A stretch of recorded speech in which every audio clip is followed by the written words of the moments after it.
guys.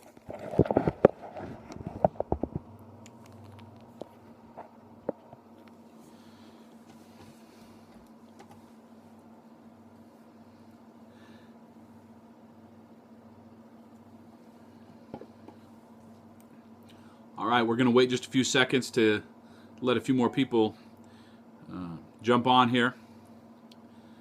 Make sure to swipe up and tell your friends on Facebook and Twitter to join us. It's going to be a great call, great Periscope broadcast. So let's get everybody on who wants to know what the next step is in the cause of liberty and where we're going from here. A few housekeeping items as we're getting started.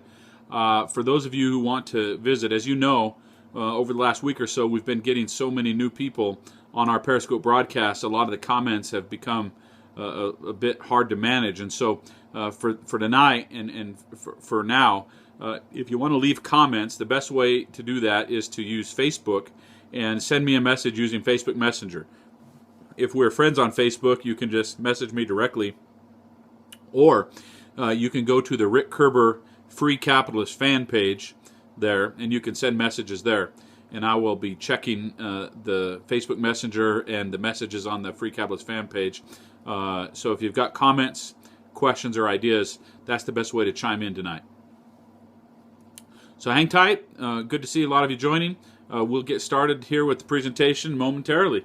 And just wait to see if there's a few more people that will join us. Looks like we got about 48 on Periscope right now. I imagine we'll have a couple more. We'll see.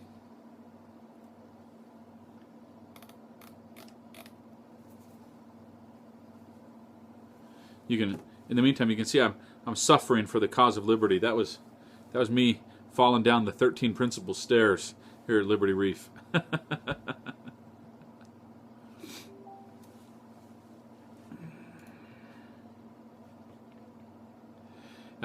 Yeah, that's fine.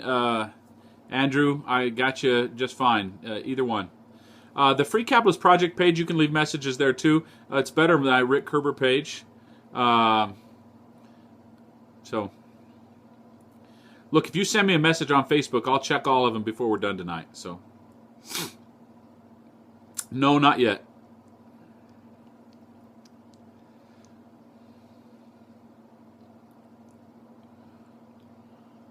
All right, if we get up to 50, I'll get started. Oh, we're down to 48. We'll give it about 15 more seconds, my friends, and if this is what we got, this is what we'll go with.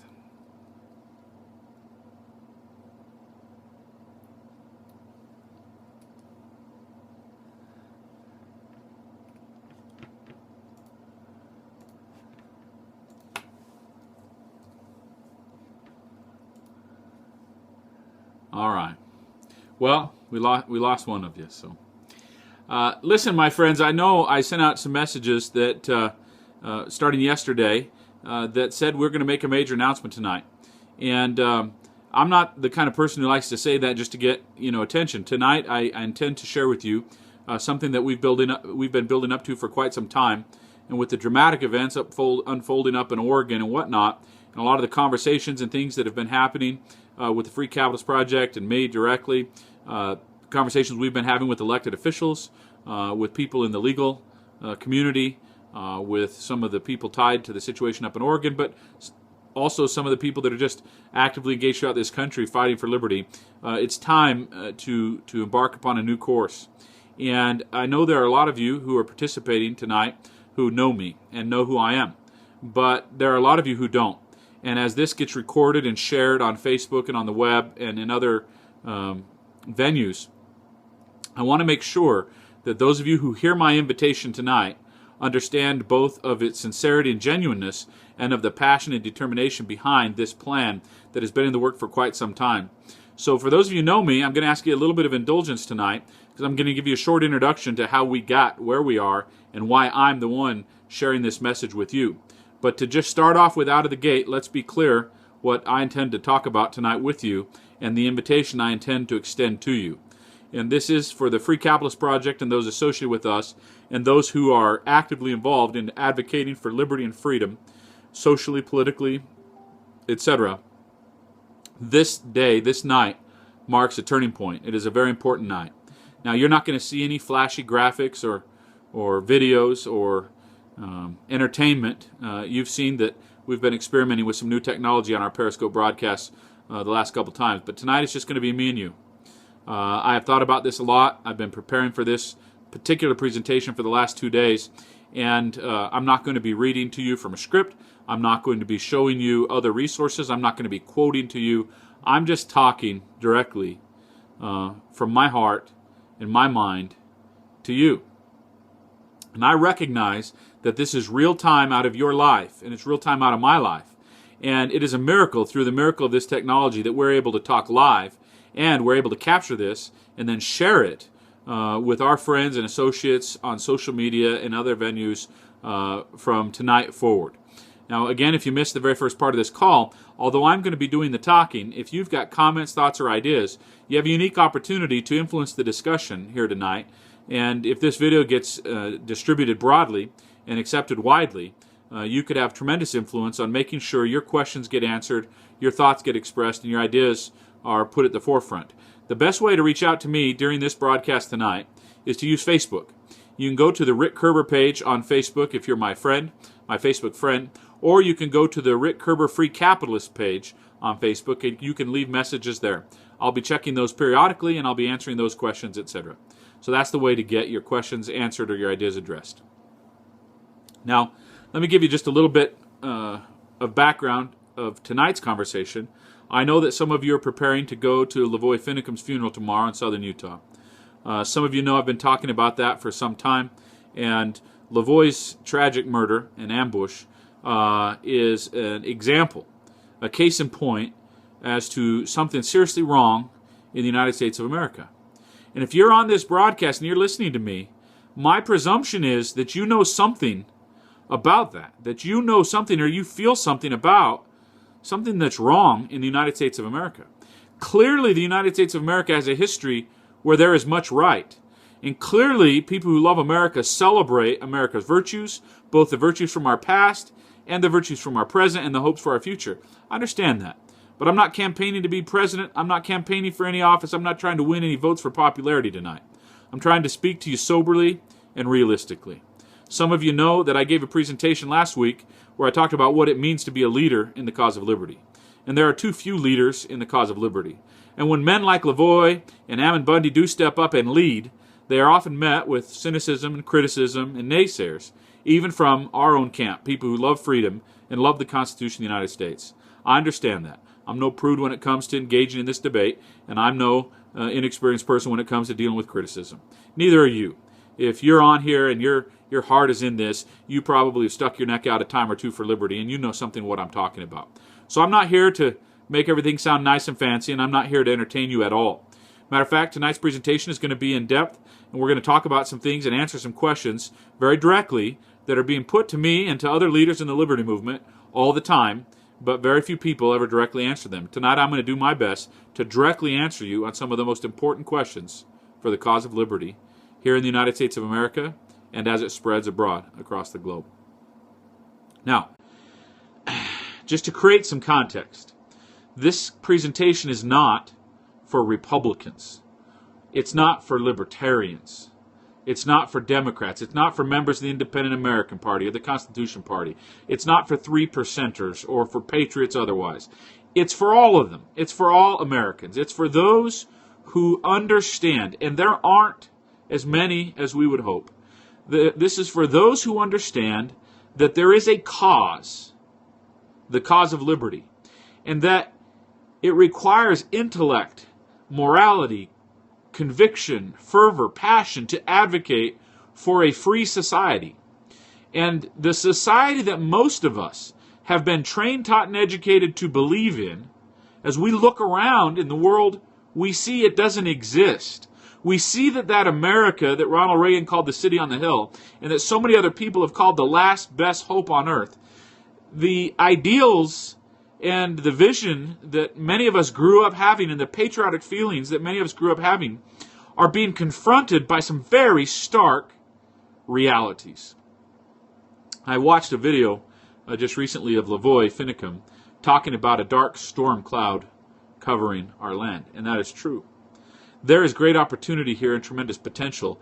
And the purpose of this broadcast is to tap into that potential. And tonight I'm going to extend to those of you who stick with me and who show that you're definitely interested in what I've got to say. I'm going to show you and invite you a very specific path forward that I think will radically enhance the liberty movement and give us the best chance for actually accomplishing free society.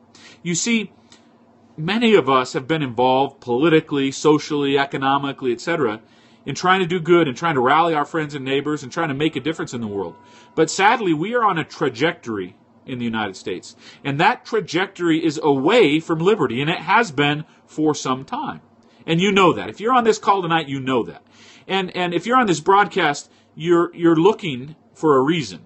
And if you have friends who aren't on here, we're going to be going for a little bit of time tonight. Swipe up, invite your Facebook friends, send them a text message, get them on this broadcast. Because it gives them the opportunity to hear, first of all, firsthand, what we are suggesting we do, very specifically. And number two, it gives them the opportunity to send me comments and questions, and to have those comments and questions give feedback and response right here on this video that will then subsequently go out and be shared as we rally our friends to the cause of liberty, as we rally our political friends, our economic friends, our business friends, our entrepreneur friends, our rancher friends, our cowboy friends, okay, our moms who are at home wanting their men to stand up and be men of God, our men and fathers who need to lead at home and set the example, those who are politically active, those who are civically active, those who want to be involved in making this world a better place. We are all on the same team. But we have not been organized, and we have not been effectively led. And that ends tonight. That ends now. If you want it to end, if you want to solve that riddle, that problem, tonight is part one. Tonight will be part one where I outline for you something that has been the work for many, many years, and I'll give you a brief history of that. And then tomorrow night will be part two, where we actually review specific tactical strategies and plans. And then Saturday night, we're going to do a special presentation on homeschooling for families who either are homeschooling or who need to remove their children from the tyrannical institutions that we call public schools, because those are government indoctrination centers that we can no longer tolerate. People have often said to me, well, if it keeps going the way it's going, the day will come when, or, geez, if we don't do something soon, it's going to be too late too. Well, my friends, I'm here to tell you that today is that day. Tonight is that night. We have reached the point, as evidenced by recent events, and not just the tragic death of Lavoy Finicum, but he, a martyr for the cause of patriots, has given us an example of what it means to stand up for freedom no matter what the cost. And the cause of freedom isn't going to get any easier. The cause of liberty isn't going to flow forth with less effort. It's going to take more effort. It's going to be more difficult because tyranny is growing. So again, we're going to have three parts. Tonight is part one, where I'm going to introduce you to the vision and concept of a path forward. And I'm going to talk specifically in answer to some of the questions about where do we go? What do we do? How can we win? Because it seems like even the bravest among us, those with the most conviction, are engaged in futile efforts that don't accomplish anything. And it does not have to be that way. It will not be that way. And I want to show you something that, quite frankly, should knock your socks off in terms of what we can do, you and I, in the cause of liberty. That's tonight. Tomorrow night, part two, will be specific structures and tactical plans and where you might fit in. And so after tonight, I hope you will also invite your friends to join us tomorrow night. And then Saturday night, we're going to do a special presentation on our education program, and it focuses primarily on the youth, but it also includes the adults. That'll be the very end of that. We're going to talk about a very unique way for those who are already homeschooling or maybe in private schools, or those who ought to be homeschooling or in private schools, to really break free and start living the cause of liberty in their homes with themselves and their children. See, my friends, it's up to us. Nobody's going to do this for us. No lawyers, no politicians, no judges, no preachers. They can't do it for us because they're just men and women like we are. And the strength of this country is on us and on the minds and hearts of the men and women that live life every day. And unless and until we get it right, we can't turn to outside support and external institutions for help. I'm going to talk in detail about that today. No hyperbole, no shallow bromides, no slogans, no false sense of importance. Tonight is just the bare knuckles, bloodied, bruised battle for freedom. Now, you look around the world, and some of you are concerned about things like Obamacare. The world is caught up right now in presidential elections. You're wondering who's going to be the next president of the United States. Some people are worried about taxes and education.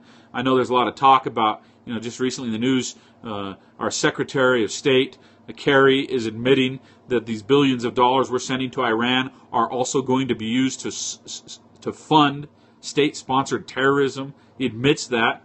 Right? Of course, there are problems. This controversy up in Oregon talks about government overreach and the BLM and the Forest Service and the public lands and the lifestyle of the West and the producers. All of these things are very important. And in all of these areas, there are battles going on. But, sorry, I'm getting a comment from a friend who said he was giving me a little bit of friendly criticism. Let me just pause for a second. I appreciate that. A friend of mine just said I need to get to the meat of it. Here's the problem. Everybody who's on this broadcast comes from a different perspective. And the meat is what everybody craves, but no one wants to pay the price to get. When I say no one, I don't mean literally no one, but I mean statistically speaking. So it takes some time, especially if we're going to create a presentation like tonight, this video, to share with others who are going to be coming across this at various points and various perspectives. So the reason I'm taking some time to lead up to it and build up to it is because this isn't a magic bullet. This is about change your life, change the country, win in the battle for freedom right now. It's not vote for Ted Cruz. It's not call the Harney County Sheriff. It's not sign a letter for redress of grievances. It's not file a writ of mandamus. It's not join a PayPal account to fund to defend these people. That's not what I'm here for. And I understand if you don't have time for this and you're not able to chime in, or you're not at the place of life where you can even hear this right now. I understand that. This message may not be for you. And I say that with love and concern and passion. But my friends, what we're up against is going to take some deeper thinking and some more patience. And we're appeasing. We're actually criticizing the Patriots and saying, well, you shouldn't have provoked them. In the situation with Lavoy Finicum, they had multiple snipers in the tree. They had multiple armored vehicles. They had a pre-staged ambush. They had aerial drone surveillance. They had multiple police officers armed and planned in advance. They had cut off communications, and they surrounded a truck full of citizens who had all of their rights intact, and they treated them presumptively as criminals. All right, I just got word that Periscope cut out for a minute. Somebody give me a thumbs up on Facebook and let me know that we're back and broadcasting live.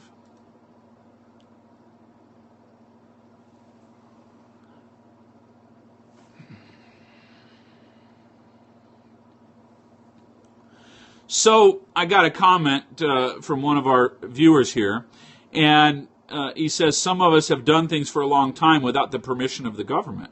But see, here's the funny thing. It's like a secret. It's like to do things without permission of the government, you're getting away with something.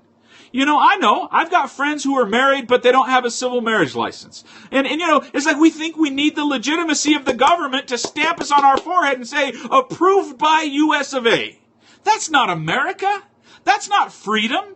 The idea that some of us have done things for a long time without the permission of government means there are a few patriots left who still believe in the idea of freedom, but it is an indictment of our culture. It's an indictment that we are afraid to do anything without the sanction of our government.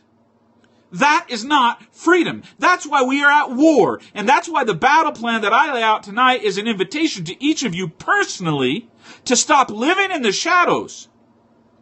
To stop living in the shadows, my friends. If you are a free man or a free woman, my invitation to you tonight is to make a commitment tonight to stop living in the shadows and be free. Choose freedom. Now that's just the beginning. Hang tight. Hang tight with me.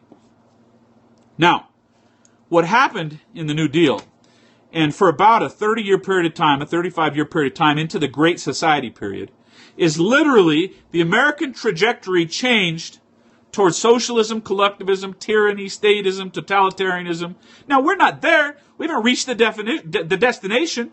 We do not yet have the SS guard coming around and rounding us up and shooting us. But every day our police get more and more militarized. The regulations of the government grow more and more. The demonization of liberty lovers grow more and more. They're calling people who want to defend the Constitution terrorists, for goodness sakes. They're saying literally that if you carry a gun, you're using a gun. That means just exercising your Second Amendment right means you're committing an act of violence. Our culture is sick. It is diseased. The cancer of socialism has grown so strong that in virtually every community, in every state in this nation, and in every branch of our government, the people, the citizens, are increasingly becoming a separate class from our government. And the rules that apply to the citizens don't apply to our government. And literally the people who work for the government, who have jobs, who are appointees, who are employees, who are elected officials, they start to work in their own world and they start to view the rest of society as things to be acted upon. That must change. We are at war, and we must be bold in declaring who our enemies are when we see them. And the cool thing about this war is we don't shoot them dead. Right? Unless they're shooting at us first, we teach them, we resist them, we protest against them, we exercise our rights against them, and in that way we try to persuade as many of our fellow brothers and sisters in the cause of liberty to come over to the side of freedom. But it doesn't happen with timidity. It doesn't happen living in the shadows. It doesn't happen fighting amongst ourselves. And it certainly doesn't happen thinking we're going to change this by voting. That day is past. We will not win this war by simply showing up at the election polls one day out of the year. We will not win this war by passing new laws alone. We cannot. We pass laws all the time, but we don't know how to exercise our rights to enforce them. We don't know how to exercise our rights to resist them. So tonight we're going to talk about a battle plan that is much more sophisticated and much more personal than that. Now, up until now, that's what we've tried to do. The Republican Party, my friends, is not going to save us. The Libertarian Party is not going to save us. No party is going to save us. Neither is the religious right or the liberal left, the ACLU or the ACLJ. These organizations cannot save us. Because until we, you and me, are restored to the Constitution and united with each other in advocating strategically to restore our society to the Constitution, our government will not be restored to the Constitution. And that's the path. We must restore ourselves to the Constitution, individually, and then in our homes and households, in our families. And then we must restore our communities and our states to the Constitution and the principles of liberty. By doing that, we can build a free society that has the power and the strength to restore its government to its Constitution. And if we do not do this, this war will become a shooting war and freedom will die. We cannot win a shooting war with the government of the United States. We cannot win a shooting war with any state in this union. The only chance we have, the chance for which we have all been prepared to win the cause of liberty, is now. Yes, we're on the verge of increased violence in defense of liberty. And yes, there will be more Lavoie Finicums. There will be more innocent black men and women. There will be more innocent Hispanic and Asian and European and Middle Eastern men and women, and there will be more innocent Americans who die in the cause of liberty. But it will, if we win, be our victory before a full-blown shooting war if we stand up now. We can win now, but we've got to get off our butts. And we've got to quit pretending that Ted Cruz or Ron Paul or Rand Paul or Bernie Sanders or Hillary Clinton or anybody else is going to do anything to change the cause of liberty. They can help. And they can hurt. But the Constitution of the United States will not be saved in Washington, D.C. And you know that. So the path we have chosen up until now fails. You know, the Barry Goldwater conservatives never won. The Ronald Reagan conservatives grew government and the social welfare system. We have never had a chance of winning in the cause of liberty by abdicating our rights. So, where does that leave us? We've got to change course. It doesn't mean we ought not to be involved in politics. We must be. But we must understand how we change this course. It is not good enough to pass a law. It is not good enough to fight against Common Core. It is not good enough to fight against Obamacare. It is not good enough to fight against a balanced budget or for a balanced budget. It's not good enough to fight against the Iran deal. It's not good enough to advocate for open ranges and free transfer of federal lands to the states. That's not enough. Those little tactical steps don't change our trajectory. We have to do all those things, but we must do it as we change our trajectory. And we've got to move our trajectory back towards liberty. There is no shortcut there, my friends. There is no easy answer. There's no 30-minute YouTube clip. There's no powerful 10-minute Snapchat or 10-second Snapchat video. There is no shortcut to liberty. But there is a path to liberty. As I told one of my children recently, false stories make false friends. True stories make true friends. I hope you will indulge me, my friends, as I try to share with you the truest story I know about our cause and about how we can move forward. And we can be true friends in liberty. All right, so let me share something with you. Some of you know this, most of you don't. When this whole trajectory change started to happen, when the New Deal started to be implemented, there was a radical resistance. Interestingly enough, the resistance started among prominent Democrats, social, political, and economic leaders who saw that socialism was coming to America and wanted to resist it. Most of you have never heard of them. They organized a nationwide movement. They had political leaders, business leaders, economic leaders, education leaders. They published their literature in over 6,000 libraries across this country.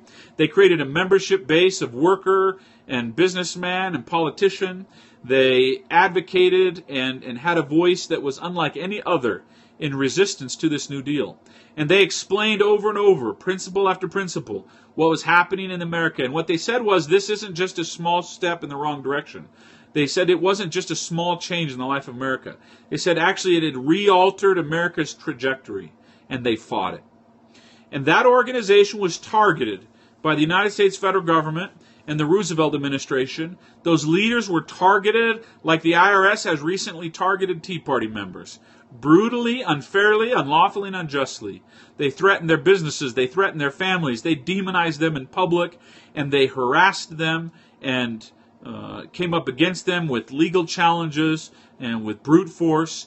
And the New Deal society literally extinguished this group of patriots and their movement.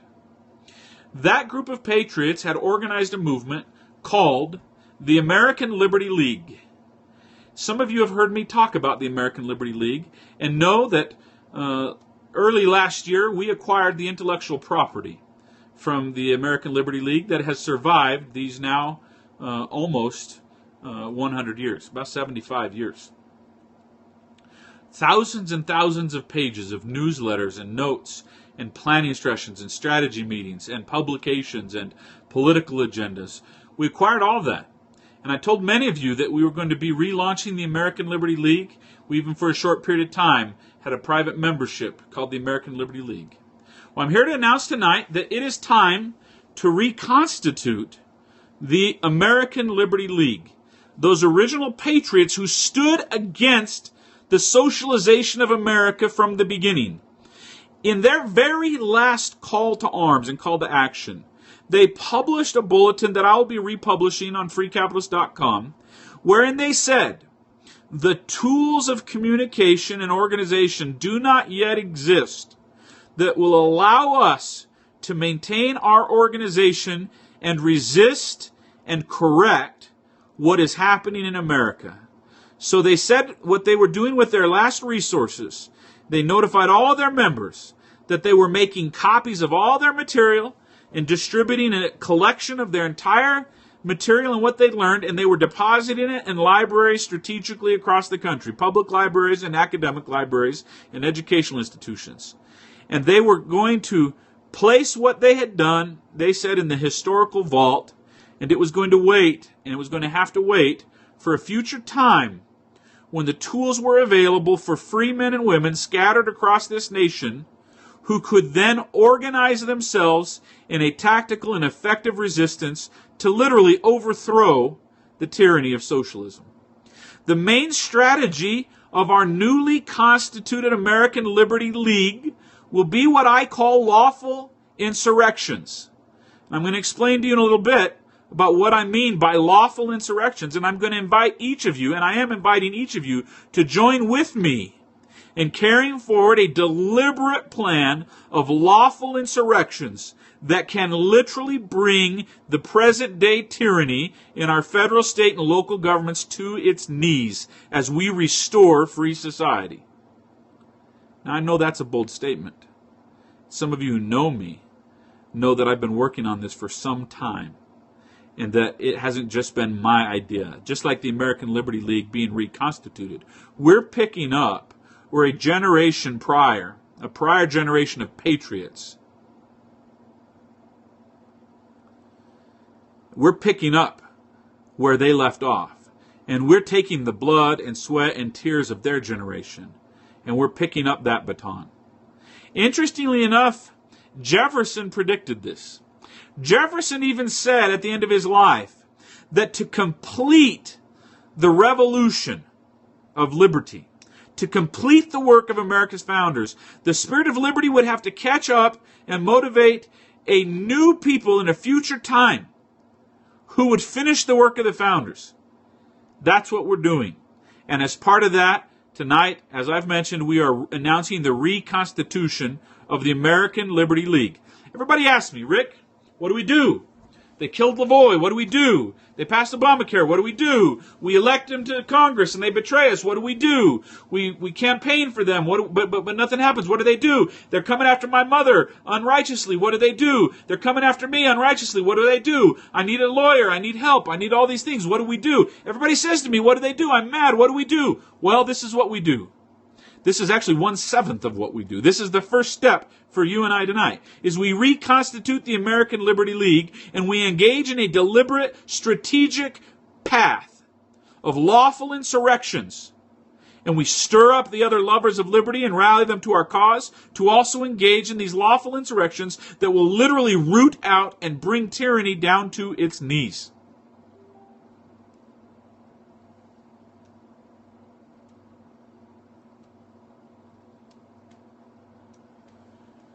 Now,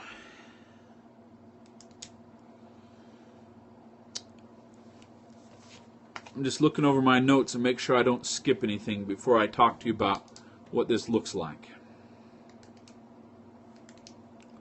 Let's talk for a minute about what it means, lawful insurrection. You can look up the definition of insurrection. It means to resist a government. See, there's a beautiful thing in America, and contrary to the liberal do-gooders and the socialists and the statists, America has a tradition that is still viable. And that is that it is not wrong or impermissible for the citizenry to resist its government. I know most of you, would probably say you're pretty far from there. Most people have been trained, taught, and educated away from that truth. But I could show you. Matter of fact, I will sometime. I'll take you through constitutional decisions, etc. But it has been our tradition that part of being Americans is our right and our willingness to resist our government when it's wrong. That has set America apart for 2 centuries. And it is that key critical piece that we are using when I say we're going to engage in lawful insurrections. In other words, we don't have to engage in insurrection against the United States. We're not against the United States. We're not against any of the states of the United States. We are against corruption and the corruption in our government. We are against tyranny and the tyranny in our government. We are against incompetence and the incompetence in our government. We are against theft and theft by our government. We are against the immoral initiation and unjust use of force and the overreach of force in and by our government. We are for the United States and the states of our union. We are for the Constitution and our freedoms. We are for America. We say, God bless America. We pray for America. We work for America. We don't want to destroy America. We want to save America. We want to restore America to our Constitution and to our Declaration and to our principles and our way of life. And that means Democrats. That means Republicans. That means people who aren't affiliated at all. It means our first challenge to anyone who we engage in any meaningful conversation with is to set aside their lapel pins and to set aside their labels and not swear and set aside their loyalties, their false loyalty oaths to their political parties. You can be in political parties, hallelujah. You can be in political groups, hallelujah. But your first and foremost loyalty is to the United States of America and the rule book. The principles of what it means to be an American. And we can join together and unite in that liberty and in that unity. We have a chance to change the world. We have a chance to change these parties. We have a chance to change this leadership. We have a chance to change our world. So again, our first invitation to anyone who wants to engage us in any serious discussion, whether it's about principles or philosophies, whether it's about political issues or current events. Our very first invitation is to invite them to set aside any loyalty to any political party or to any other controversial institution or group, and to say first and foremost we will engage in a conversation as Americans. That is our prerequisite. We will not engage in conversations with people who do not begin with the presumption that we are Americans and that our strength is in being united. I love what Dr. Ben Carson has said on his campaign. Our strength is in being united, and that can't just be lip service. It cannot be just the politicians who say it. It cannot be just the writers who write it. We have to live it. So when you're on Facebook or when you're at the dinner table or when you're on the bus or when you're at work and somebody wants to have an argument with you about whether you should vote for Donald Trump or Ted Cruz or Bernie Sanders or whether you should not vote altogether, you must, if you want to be part of this movement, if you want to be part of this restoration, if you want to be part of this reinstitution of the American Liberty League, you must say, friend, I want to have a meaningful conversation with you. But I've made a commitment that I will not engage in serious conversation with anyone who doesn't first confirm to me that we're on the same page. Would you agree with me that we are both first and foremost Americans before we're Republicans or Democrats? Before we're libertarians or independent Americans? Before we're Mexicans or Asians or Caucasians or Westerners or New Yorkers? Would you agree with me first and foremost that we're Americans? You see, the power of what I'm saying is so powerful, it just pushes that camera right over. We've got to start there. We've got to start with that in every conversation. With Mom. Mom, if you want to talk to me about Hillary Clinton, I want to just make something clear. Can we just agree at the outset of the conversation that we're going to engage in this conversation as Americans? And by doing that, can we agree that we will not disparage, denigrate, or insult each other or the critical ideas of America, namely the Declaration of Independence and the Constitution of the United States. See, if we start every conversation like that, our movement will be known as, you know, those people who won't talk to you until you first say you're an American, until you first promise not to insult each other, until you first promise not to denigrate each other, and until you first promise to not denigrate the Declaration of Independence and the Constitution of the United States. I don't mean we can't have a conversation about them. I don't mean we can't debate about them. We can disagree. We can be passionate. But at the end of the day, we shake hands and walk away as Americans. We've got to do it, my friends. There's no shortcut. We can't pretend to be Americans and never get along with each other. We can't be pretending to build a movement and not move people. We've got to move people. And the best way to move people is to shake their hand, to pat them on the back and say, I respect you, I love you. Even if we disagree with each other, brother, your rights and my rights come from the same source. And I will stand in defense of your rights, and I hope if I ever need to call on my friends and neighbors, you will come and stand in defense of mine.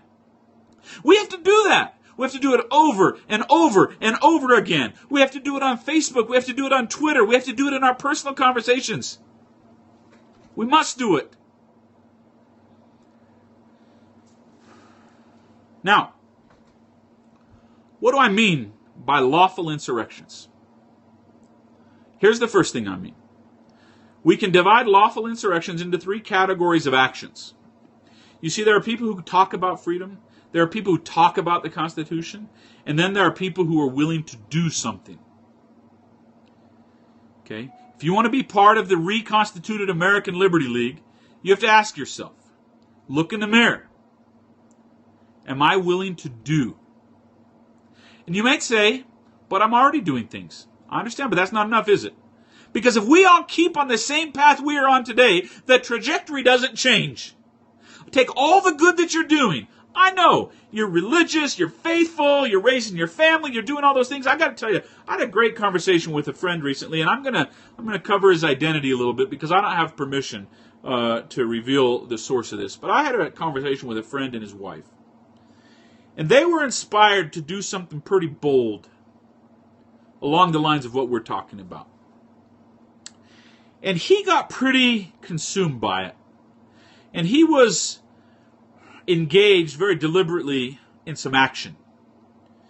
And she started to tell him that he wasn't present for his children and that he'd been taking time away from his children. And she started to feel lonely, and she started to feel a little sad. And she said, you promised God, you made a commitment to God that you would look out for your family. And of course he acknowledged that. And she said, you owe it to this family to be here. And he said, that's true. But my first loyalty is to God. One of my great heroes coined the phrase God, family, country. So it is. If we want to stand up for liberty, we've got to be square with God, that we're willing to stand up for liberty, because we might die in that cause. And we might be going to meet our Maker if we're willing to stand up for liberty. You don't think that's what the soldiers in our armed forces have to do? It's what every American has to do. And then we have to organize our household. We have a duty to organize our household by the principles of liberty, including the rule book, the Declaration of Independence and the Constitution of the United States, and the principles found therein. That's what makes America America. Our country is third, not because we're not putting it second out of some kind of disrespect or prioritization, but our country is the outgrowth. Our country is the outgrowth of our commitment to God, and then our commitment to making our families principled, loving households committed to the philosophy and principles of liberty.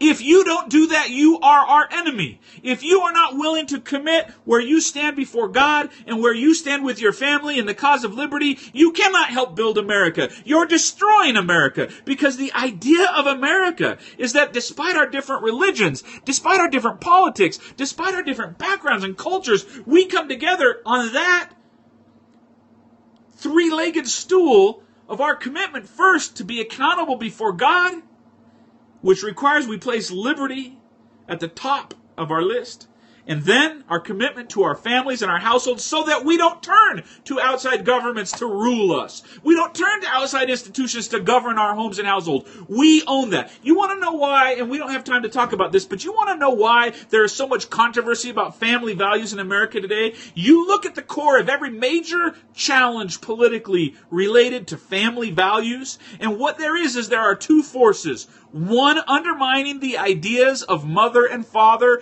and one defending the ideas of mother and father. Because mothers and fathers are the foundation of households and families. And these households and families are the fundamental units of free society. And our country is the hallmark, landmark, icon of all of the ages for free society. And it is in trouble. It is sick. And if we're going to change its trajectory, we've got to do things in that order. Now, back to what is lawful insurrections? What are lawful insurrections? There are three categories. The first is exercising our rights vigilantly. Most of us don't do it. And I'm going to give you a simple example, or maybe a couple. But in the American Liberty League, one of the things we do is we are going to begin teaching and advocating people, men and women, who love liberty, to stand up for their rights in every possible instance. Here's an example. I've been teaching this for a while, and some of you have heard this, but some of you haven't, but I want you to think it through. One of the great forms of tyranny in our day is the idea that law enforcement officers have been reduced to revenue generators. They go around and look for excuses to pull people over. We call them traffic cops. They pull us over for driving 5, 10, or 15 miles an hour over the speed limit. In many instances, they treat us like criminals, and they snoop for crimes. They look in our cars. They ask us questions. Sometimes they intimidate us. On borders, we have checkpoints. And it's a great tragedy in America. It's a way to institute a police overreach where people are afraid constantly. You know, there used to be a time in America where you thought the police were your friends because they were there to help protect your rights. But when the trajectory changed, and you can look at this in law enforcement too, when the trajectory changed culturally, so did the people's perception of the police. Because the police were no longer there to just protect you, they were there to see what you were doing wrong. And they were looking, and that's what traffic police do all the time. And I'm not saying all traffic policemen are bad. Thank God for good traffic policemen who will make these commitments with us and join us in the American Liberty League and our efforts to build a broader American Liberty Society. We're going to talk more about that. Hang tight. Now, lawful insurrections. The first step is exercising our rights actively, diligently, passionately. When you get a speeding ticket, you have an obligation to fight it, to exercise your rights. You have the right to a presentment of charges. You have a right to an open court. You have a right to advocate for yourself. If every citizen, when they did that, exercised their rights and actually engaged in a course of education, so they didn't do it like idiots either, you know, with some weird feudal theories that never work, but I mean legitimately with their full civic duty in mind, if every citizen did that, it would bring our justice courts to their knees. It would be a direct hit against this little mini tyranny that supports a larger tyranny in our society. Another example would be, for example, if you're a property owner, when you get an assessment on your house and the local county assessor assesses the value of your house, you have certain rights to challenge that assessment. You must exercise them. When you get a parking ticket, you must exercise them. When you encounter the government in any form, you have certain rights. And as part of the American Liberty Society and our pattern of lawful insurrection, instead of waiving those rights all the time, we exercise them. When you go to court and they say, "Are you willing to waive your right?" "No, I want to exercise my right." And they will not like you, and they will resist you. But as we gain momentum and more of us do that through that pattern of lawful exercise of our rights, it will form an insurrection that makes that system unsustainable. It will help us restore those local governments to their proper boundaries. Similarly, If you have a right to be in an open city council meeting, you get there. If you have a right to speak, you exercise it. If you have a right to write letters, you do it. Not out of some sense of, do-gooderism, but because you refuse to surrender your rights. Now, part of what we're going to do is our leadership is going to work to train people, and we're going to strategically organize different efforts and different campaigns. We can't do all things at all times for all people, but we can have different campaigns, and we will have campaigns as this part of exercising our rights to exercise lawful insurrections, and it will make a tremendous difference in the world. You have the right to challenge the tax man, not to protest him, not to do anything illegal, but to make sure that everything you're doing is legitimate and careful, and that everything they're doing is by the book. We exercise those rights. You have the right to hold your elected officials accountable, and we do that. Now, the second thing lawful insurrection means is civic service. Now, by this, I don't just mean, being a nice guy who helps an old lady across the street. We will be directly involved in monitoring every part of our government. We will monitor every elected official. Yes, flood the rights with the legal use of our rights without waiving our rights. Then we will monitor our elected officials. We will create databases and we will monitor them. We will know their names, their addresses, and their phone numbers, and we will have them in an active database at a city level, at a county level, at a state level, and at a federal level. We will have our members directly involved with them. They will know by first name their elected officials, and the elected officials will know us on a first name basis in all the communities where we are organized. Number 3 is coordinated civil disobedience. There are times when certain laws are unjust. There are times when certain laws are immoral. And if we have exhausted all of our remedies to try to change those laws through legislation or through legal challenges, and we find that the cost, I did a lecture earlier a few weeks ago on when civil disobedience is okay, when we find that the cost of complying with the law exceeds the cost of civil disobedience, we will orchestrate and coordinate civil disobedience as a way to reform our unjust laws and our immoral laws, and again, beat back our laws into their proper role and place. Those 3 things, the diligent exercise of our rights, the diligent exercise of civil service, holding our elected officials accountable and monitoring them. Remember, we live in fear. We live in a society where we're afraid of our government monitoring us. But we're lazy. We spend more time monitoring our favorite football stars on our fantasy football leagues than we do monitoring our elected officials. That changes now. And with the civil disobedience, we're not going to just randomly go do disobedient things. We'll do it carefully and we will do it coordinated. Now, everybody's free to do whatever they want on their own. But as part of this movement, as part of this reconstitution of the American Liberty League, those are the 3 areas that we will strategically and tactically execute on a daily, weekly, monthly, quarterly, and annual basis. And that's just the beginning.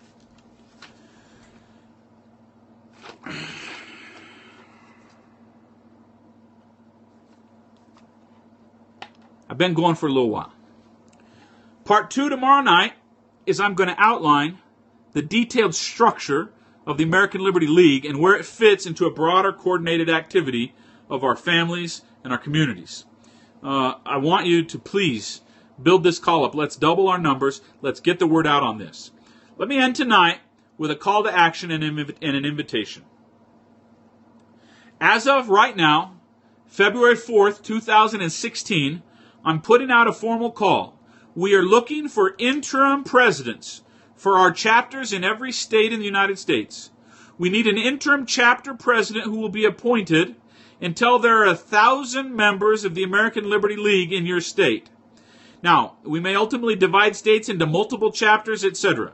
But until there are at least 1,000 members in your state, you will be an interim president of the American Liberty League. For the state of Montana, for the state of Idaho, for the state of California, for the state of Texas. I need to know names. I need nominations for names now. I would like to announce tomorrow night at 11 p.m. those who have accepted an interim appointment to be presidents of American Liberty League state chapters. The state chapter of Utah, state chapter of Arizona, state chapter of New Mexico. Okay?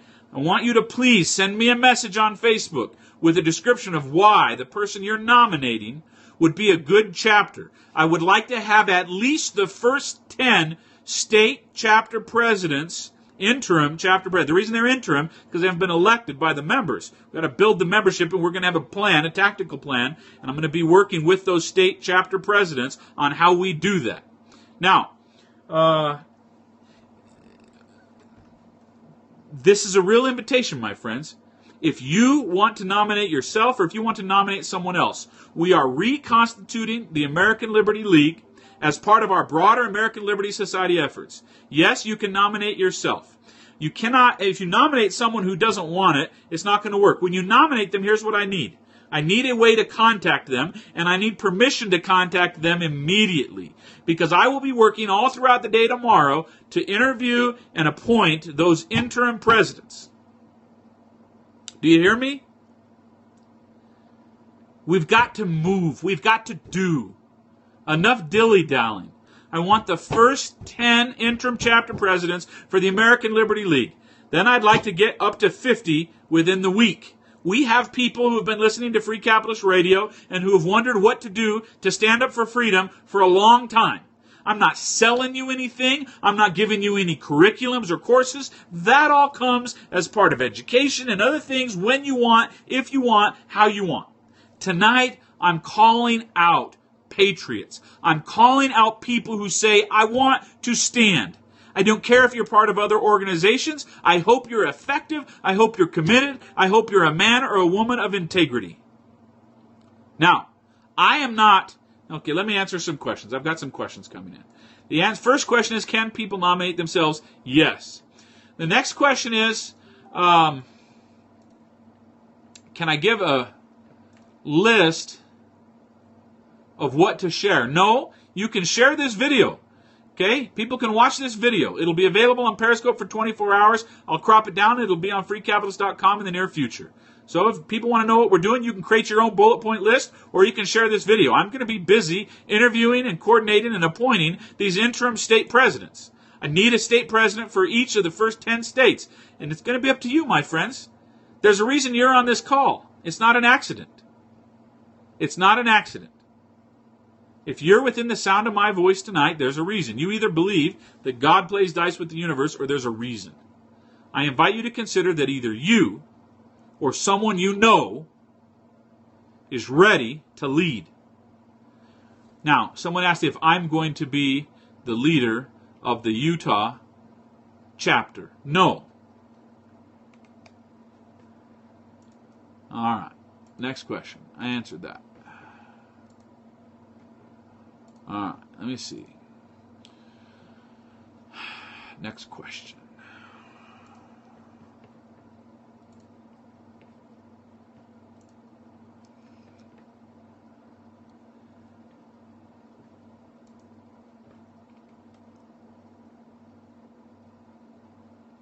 All right.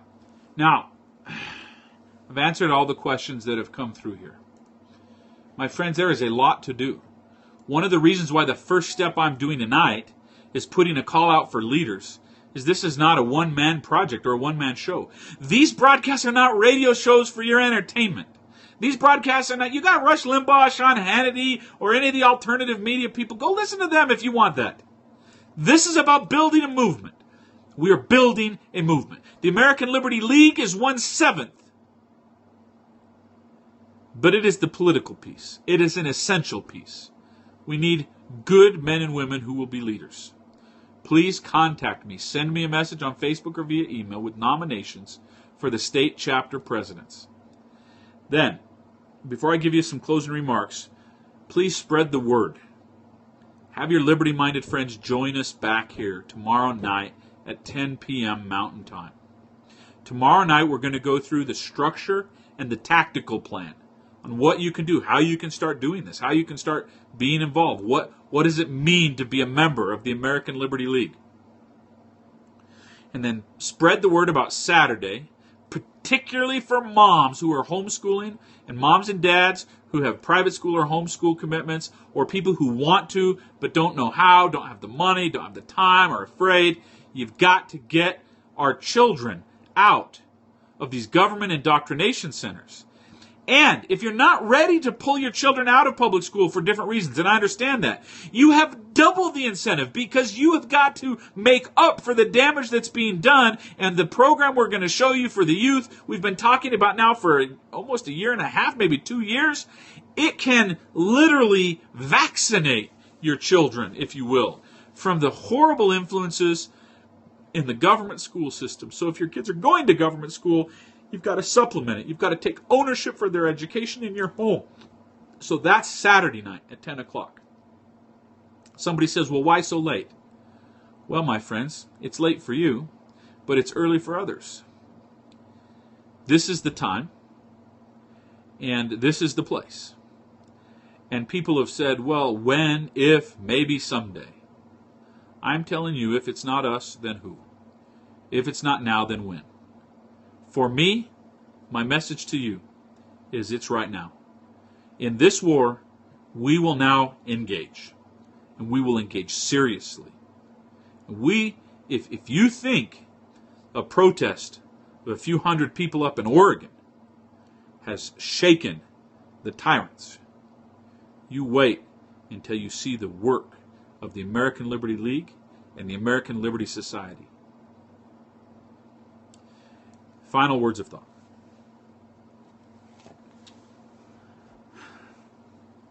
I was torn when I saw these guys up in Oregon because I disagreed with their tactical plan.